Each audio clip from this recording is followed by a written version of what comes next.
खेले खाती अब लहिका सजूटी बाहर ना अइबू त खिड़की भी टूटी। अरे भौजी निकाल रही हो रंग खेले खाती अब लहिका सजूटी बाहर ना अइबू त खिड़की भी टूटी नहीं त खोला के बादी के पहला। अरे होलिया में अरे बिंटोली के होली नुका मत। अरे होली में रंगाई भौजी हो वाला बच्ची नहीं लहंगा लखनऊ वाला। होली में रंगाई भौजी हो वाला बच्ची नहीं लहंगा लखनऊ वाला।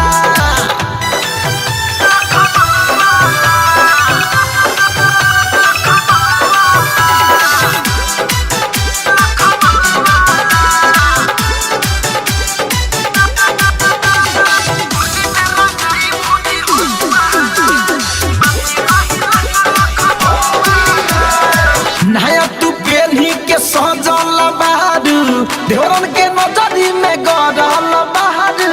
ढोरी में रंग घोरी काहे की हवे होली तोहरा के देखी भौजी लई कोना तई को छोरी।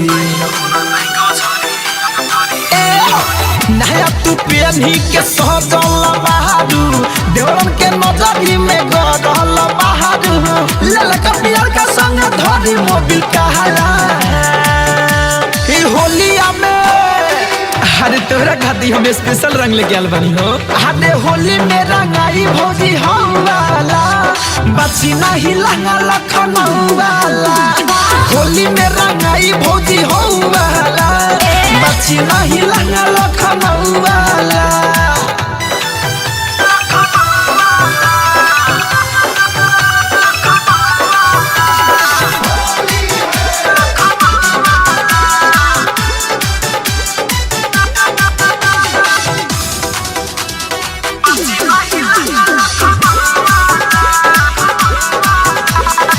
राइटर सतरू धन दीवाना बटे आइल रंगवा तो डाल खातिर बाघुरिया रंगिया गारी के हो रंगी पछारी धैले बा सब के हो लमहर पीछा गारी।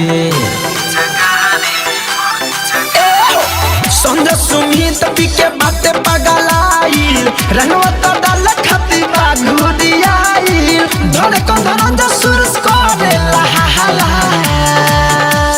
होलिया में अरे काहे भौजी होलिया में बाहर न निकलबू। अरे होली में रंगाई भौजी हो वाला बच्ची नहीं लहंगा लखनऊ वाला। होली में रंगाई भौजी हो वाला बच्ची नहीं लहंगा लखनऊ